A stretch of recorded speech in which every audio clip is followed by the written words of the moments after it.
Welcome to Real Talk with Sterling Real Estate Group, your go-to podcast for all things real estate related.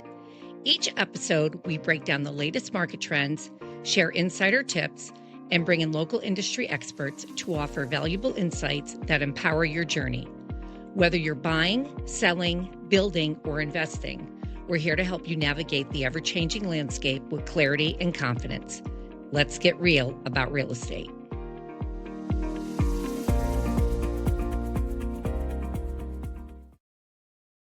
Hi, welcome to Real Talk at Sterling Real Estate Group. Today, I'm very excited to have Nicole Pellegrini here, another Sterling Real Estate Group agent. Hi, Nicole. Hi, Lisa. Thanks for having me. Welcome. Thank you so much. So it's a pleasure having you here because usually I have you behind the scenes doing the podcast, but also out in the field working as an agent. Yeah. I've been Jill of all trades. You I've are. been busy. You Yes. are. Yeah. So it is a little interesting being in front of the camera instead of the one recording How you behind the doing camera so far? today. You like it? Yes. You like being behind the camera or in front? Either. It's So obviously far, so good? Yeah. I mean, I don't know. This is more like I'm more nervous being in front of the camera than I am behind the camera, obviously. But I think, but I like it. I want to get more used to it. I want to do it more. All right. More. Well, good. I'll make a note. So Okay. we'll determine We'll what come we're going to back. talk about on the Yeah. next episode. So today we're talking about, buyers. Yes. Tell me, what is the very first thing that a buyer needs to do if they're even thinking about or getting ready to buy a house? So if you are thinking of purchasing a house, whether it's this year or next year, the first thing you want to do is meet with a lender and you want to get pre-approved. Okay. Now, if you're thinking of purchasing like way in the future, you can start with a pre-qualification. But the first thing you really want to do is get pre-approved because that's going to tell you how much house you can afford. So you're going to know exactly what price point to be looking at. And it's also going to prepare you. This is a pretty fast moving market. And when you find the house that you want to put an offer in, you want to be as ready as possible. Right. And so having that pre-approval letter in hand is going to make you that much more prepared and make your offer that much stronger. Right. We see that a lot. It's Yeah. almost a couple of the banks we work with, they say it's almost like cash because you've gone through underwriting. The only thing that they need for a pre-approval is clean title, Yep. right? And the appraisal. Yep. Exactly. So I know a couple banks we work with, if you are pre-approved, you can close within 30 days. Yeah, As long as the seller wants to close that early. Yeah, absolutely. Right? I mean, there's, steps throughout the process that may determine, that may lengthen the transaction. But yeah, you could potentially be ready within 30 days. Yeah, And it's good to have. I know when we're working with sellers and we're looking at offers and that's important. Are you looking at pre-qualification or pre-approval? Yeah. So pre-qual, if you think you want to buy a house in the next coming years, it's also good because sometimes there's things that I think sneak up on a credit report that you didn't know about. Exactly. And you take care of it. You can take care of right? it. Yeah. And then when you're really ready to start your home buying search, you go back and you get your pre-approval. Yeah. I think people feel like it's a little scary or it's not necessary to even get a pre-qualification letter. I think if you're even thinking about buying a house, the benefit to that is like Lisa said, if you have something on your credit report that needs to get cleaned up, or if you want to start the conversation of, maybe there are things that you can do to strengthen your credit or strengthen, your financial standing so that you can get pre-approved more easily or for more money. Right. Because sometimes the amount of money you have isn't the issue, it's your credit score. Could be credit, It right? could be credit. Yeah. Or vice versa. Yeah. I mean, and the banks are really good on working with you to get you to that point. Right. So, so it's never too early to get It's never too the early. Pre-qual. Yeah. So that's a lot of people don't know that. No. You don't want to go out house hunting. No. Well, first, you shouldn't be an agent shouldn't be out house hunting with a client if they're not pre-qualified or pre-approved. Because, But I mean, I guess if you're like thinking of going to open houses or something like, you don't necessarily need an agent to do that. But if you think you're going to want to put an offer in on that house when you go see that open house, You're going to want to have an agent. You're going to want to have that pre-approval letter Submitted with your submitted offer. with your offer. Pre-qual letter, you can start with that, but it's not nearly as strong. No, Yeah. not at all. So Yeah, while someone else is putting in an offer, you're working with the bank, getting your pre-qual and right. pre-approval, and Yep. chances are it may be late. Even though some of our lenders do work on the weekends, Yes.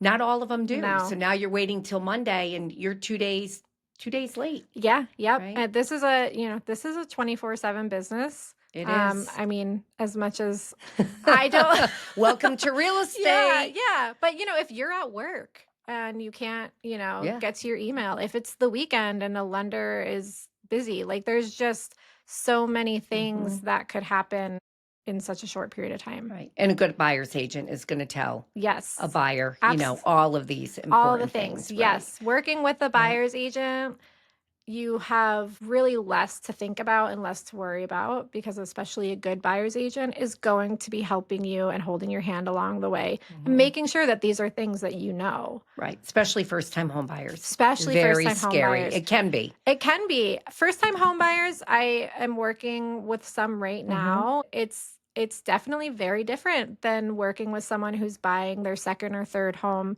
because they don't know. They don't know what to expect. They don't know what as to much expect. as you try to prepare. Yes, absolutely. There's always something that, pops up. Absolutely. So, And even sometimes too, working with a second-time buyer, maybe they're moving here from out of state. Rules can vary from state to state. All the time. Processes vary, not even from state to state, but within the state. Well, look at us here down to Columbia County. Yeah.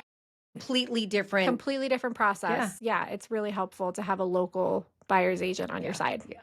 And I know we'll touch on that a little bit later. Absolutely. So talking about working with buyers. So last summer, we know a lot of things changed in real estate, and really not horrible. That's how I came up through the ranks, was having, the buyer agreement. So let's talk about that. Yeah.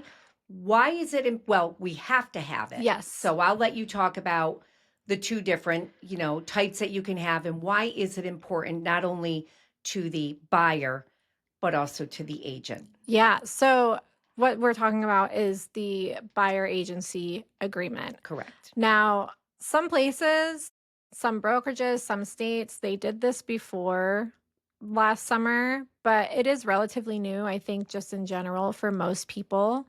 The buyer agency agreement, simply put, is a contract between a buyer and their agent outlining what my legal and fiduciary duties are to you as my client, your responsibilities as a buyer, and then the compensation that I will be getting paid as your agent when you purchase a home. Right. When you find one, you don't get paid until you, I don't. Some agents do professional fees. I think that there are some hesitations around the buyer agency agreement. I have heard it firsthand from, leads that have come in who, don't realize that they need a buyer agency agreement with a agent to go see a house. So you cannot, as a buyer, go see a house without an agent present. Unless you're at an open house. Unless you're at an open house, which then technically an agent is present. Right. Representing the seller. Yes. Yeah. But they're representing the seller. They're not representing you as the buyer. Right. So their interests are in that of the seller. If you wanted to go see a house, do like a private tour. Right. That is when you need an agent to go with you. And before you can step into that house with that agent, you need the buyer agency agreement in place. Right. Now, there is an exclusive and a non-exclusive agreement, which I think helps ease the worries or the fears of a buyer who's not sure. I think it's important to like the person that you're working with. I think it's important to have a good rapport. Your personalities match. That is important. So if you meet an agent and you're not sure if you're going to like working with them, the non-exclusive agreement is helpful, because then, you can say, I'll pay this agent for this particular house. It ties you to specific properties. Right. It doesn't tie you to your entire home search journey. Right. The exclusive agreement, the exclusive buyer agency agreement, that is you committing to working with this agent for Right. one agent for a set period of time. So, I have had some clients too, where some leads that have come in where they've wanted to sign an exclusive because they, want to feel like they're being protected, Right. but maybe they only want to do it for a month and, kind of see how things go from there. And then we can always revisit and sign another one or Right. for a longer period of time. How long is your home search journey? Are you just getting started? Are you looking to move ASAP? Are you looking to move, 3 to 6 months from now? In today's market, it could take you 6 months to find a house, Yeah. with multiple offers and lack of inventory. Yep. And so a lot of times, I feel like the standard contract time that I have personally seen as a buyer's agent is usually that 6-month period. Right. Just knowing how long it could take to find a house and knowing that I will be there with you every step of the way, representing you, acting in your best interest, helping you as much as possible through the end of the purchase process. And beyond, And right? beyond and beyond. We always want to, service our clients and beyond that, Absolutely. I will be with you every step of the way from, contract signing all the way until you, tell me to leave you alone. Yeah. Stop calling us. Yeah. No. I'm Yeah. kidding. Yeah. We like to say we are not transactional brokers. No, We are absolutely. relation building, Absolutely. agents. And that's important. When you're working with buyers, they get into their new house, they're like, Nicole, I need some trees taken down. Yes. Right? Who should I call? Who should I call? So we have our preferred vendor list and we always, give those, to our clients. And we like to show up. I Yep. know when I was actively in the field, I would tell the buyers, here's a couple of people. Let me know when you have it scheduled. Mhm. I want to pop out there. And Yeah. they're like, well, why? And I'm like, well, I'm referring them. Yeah. I want to make sure they're, I'm referring somebody good. I want to make sure they're giving you the service Absolutely. that I give you, that I expect. And I'll tell Yes. you what, they really appreciate Yeah. that.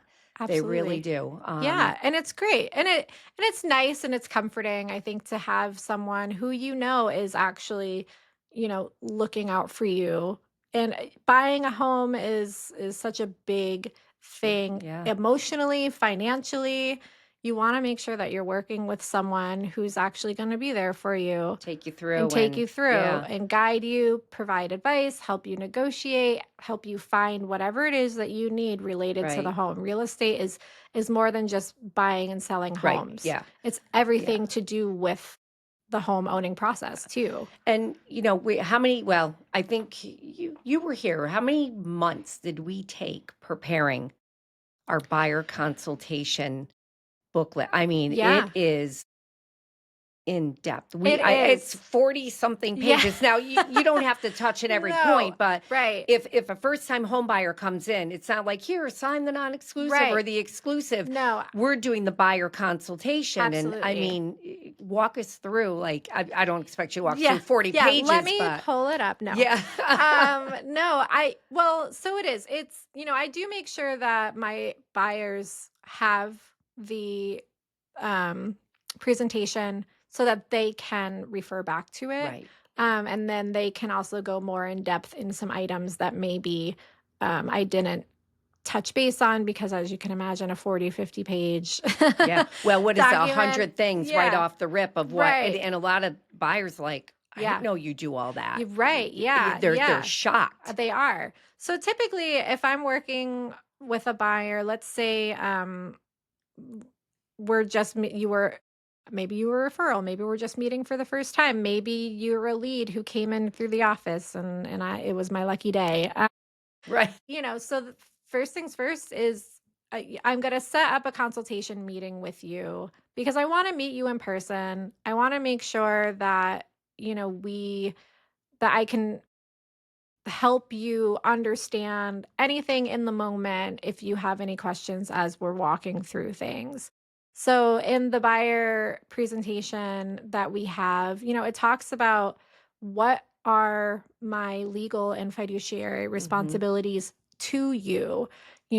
That includes loyalty. That includes, negotiating on your behalf throughout the transaction, whether that's negotiating a purchase price or Inspections, which, inspection concessions, yeah, things of that nature. It's just really keeping you in my best interest, making sure that I am working for you and doing the things that are going to get you into that home. right. So we go over all of that, all those responsibilities.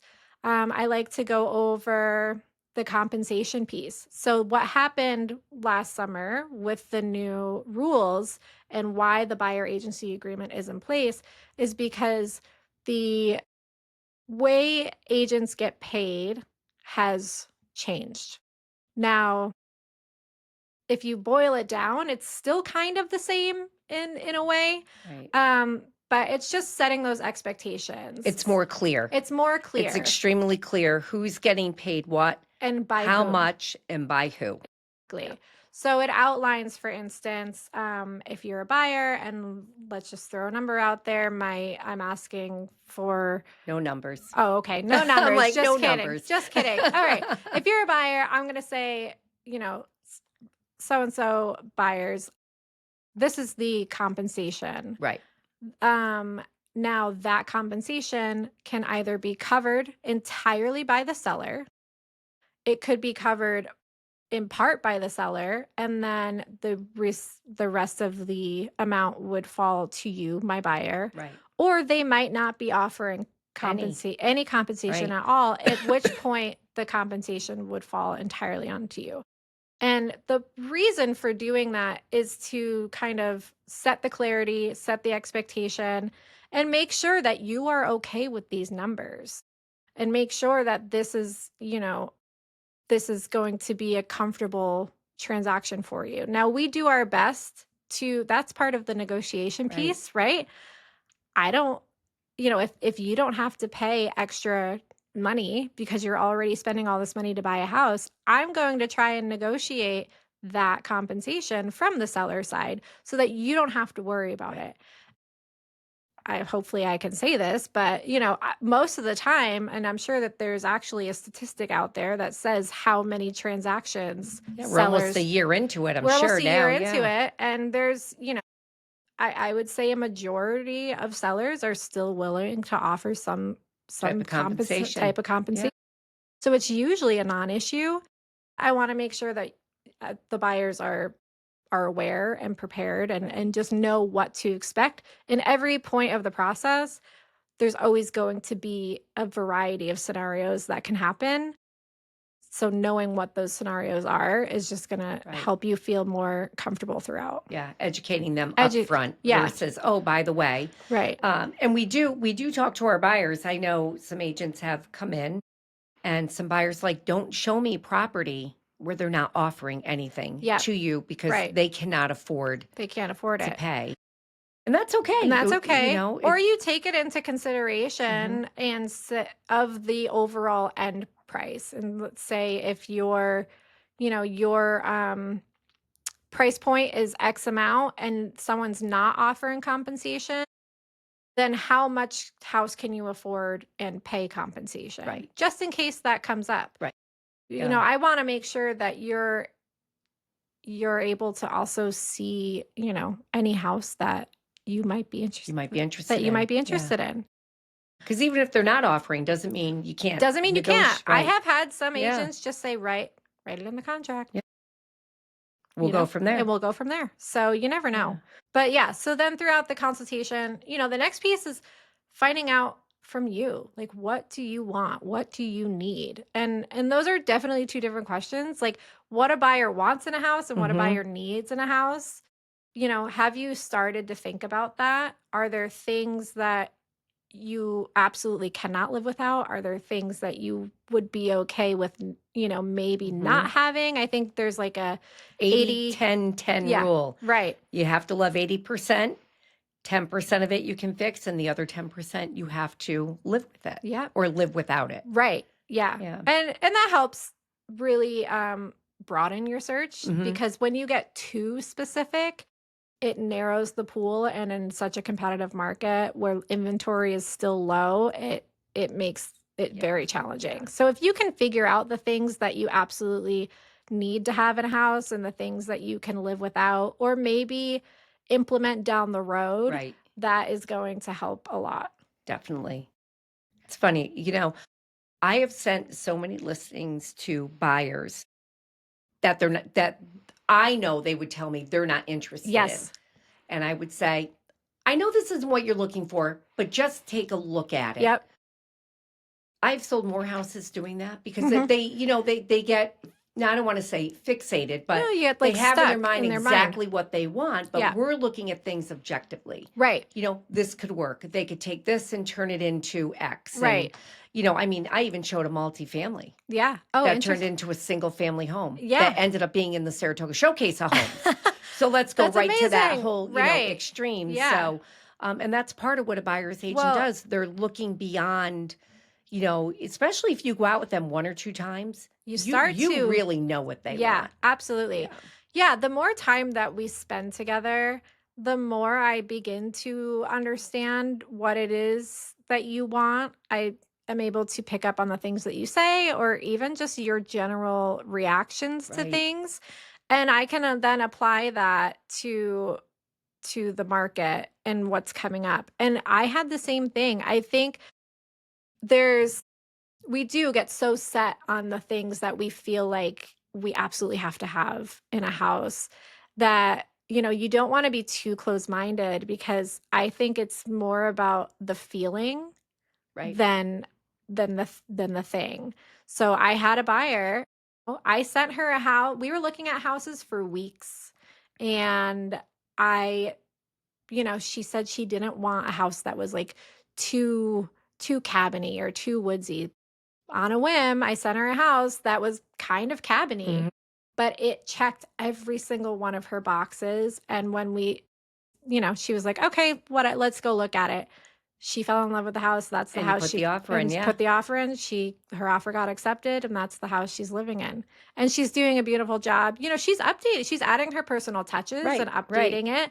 But, if I had just listened to her words and not her emotions and thoughts and react, Right. then maybe, she'd be living somewhere else. Maybe we would have never found her a Right, you house. could still be looking. We could Yeah. still be looking all Yeah. this time later. We don't know. Yeah, it's being, objective. It's when when you're out with buyers and you walk in, you can almost see their You reaction right can. away when they get through that front Yep. door. I swear, within 10 seconds, Yep. especially a female walking through that front door within 10 seconds, You they know, either like it or they don't. first So, impressions are a yeah. big deal. Yeah, even the front of the house before you even walk in the Mhm. door. You get a feel for, just the exterior in general, your surroundings, and it's, so this episode is for buyers, but sellers first impressions really Yeah, matter. yeah. Right. Curb appeal. We Curb like appeal. curb Yeah. appeal. So let's talk about, so we touched base a little bit, the market, it's It's tough. It was at, interesting right what was the now. word yesterday at our team meeting? Fruity. Fruity. It was fruity. That was great. That was great. We're like, "Oh, never heard Never that." heard that before. Yeah, Yeah, yeah. but it's interesting. I feel like on some days it feels like a seller's market, some days it feels like a buyer's market. Some neighborhoods feel like a seller's market, some neighborhoods feel like Yeah, it's yeah, very interesting right now. I think it's balancing out, and we're just trying to figure out the flow. yeah, yeah. So what is your advice to buyers that feel home ownership is out of their reach right now because of lack of inventory, interest rates? Yep. What do you say? We get that question all the time, but we still have people out looking for homes. Yeah, absolutely. So I feel like the longer I'm in real estate and the more I get to know the capital region market, because it is local. Hmm. I mean, it's local down to the town and the city, but I grew up in the capital region, am all over the capital region all the Yeah. time with Yes, you buyers. are. Yeah, I'm driving an hour here, an hour there. But it's fun. I don't mind it. But you start to see that home ownership is still attainable for a lot of people. And if that's something that you really want and that is a dream for you, then talk to an agent and again, talk to a lender. Right.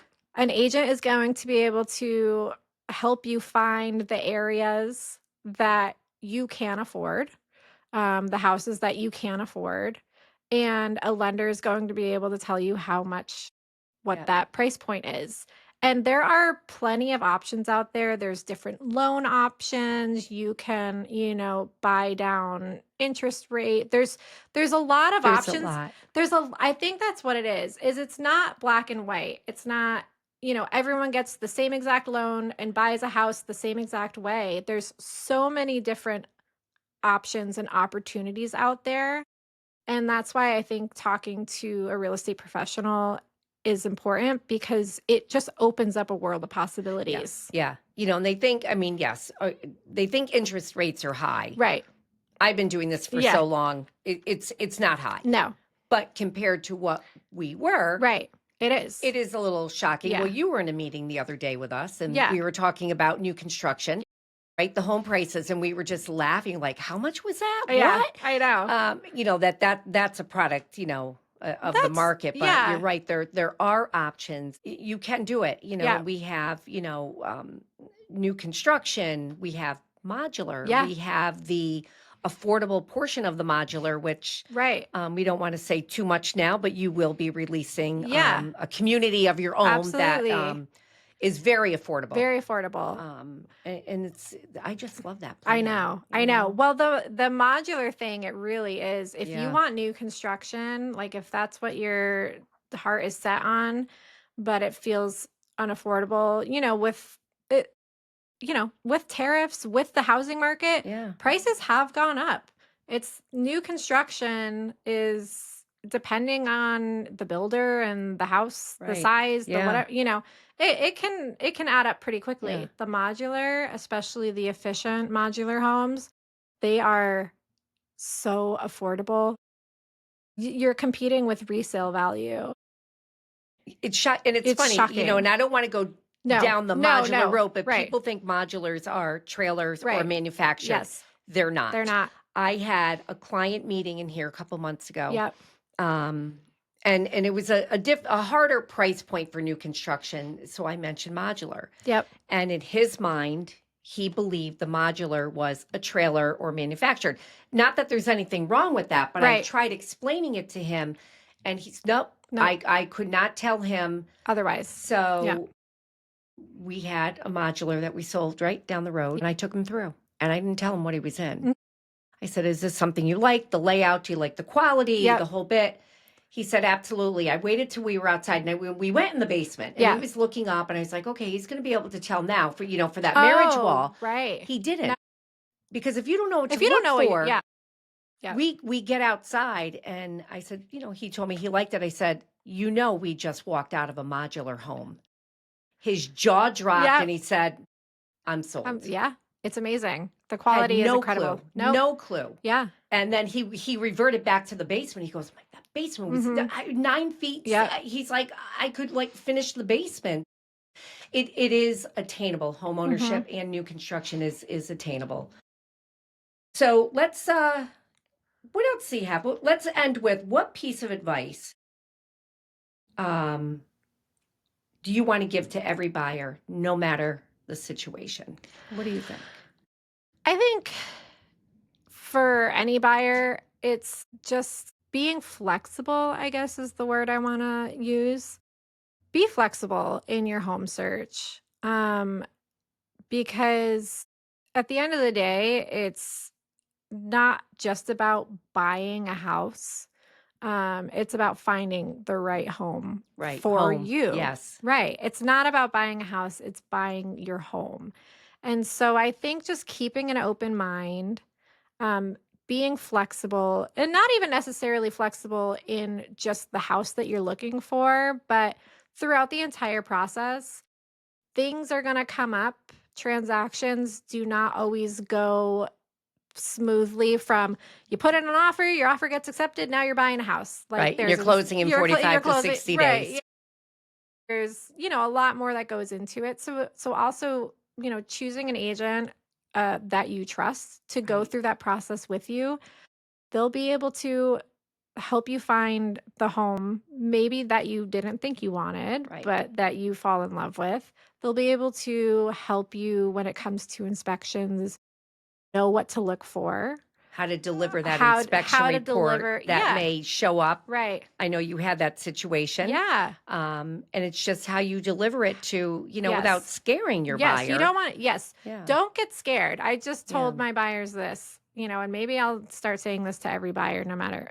Just don't get too scared off by the information that comes up throughout the process. Again, it's that staying flexible piece.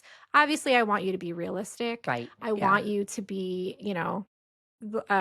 I want you to love the home that you're going to move Right. into. I don't want to just shove you into any home just because Yeah, you're no. That No, there's options out there's there options to out to there. correct any issues Yes, that there may are. come up. Yeah. And if there is no option, then obviously, Then we it's can you walk away Yeah, from, your option is you can move on. Yeah, Yeah. you have that option or you can stay in it. Yeah, exactly. Yeah. So I think just working with someone who can help you understand what your options are every step of the way, again, is important. Okay. Getting a pre-approval, that Yeah. is important.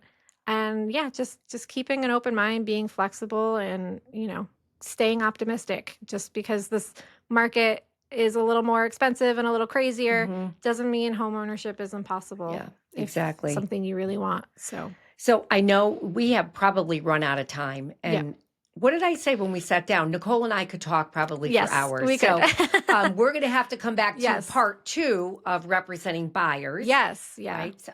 So thank you. Thank so you. much for coming. So how'd you do? Were you nervous? I was Sitting a little in front of the nervous. camera?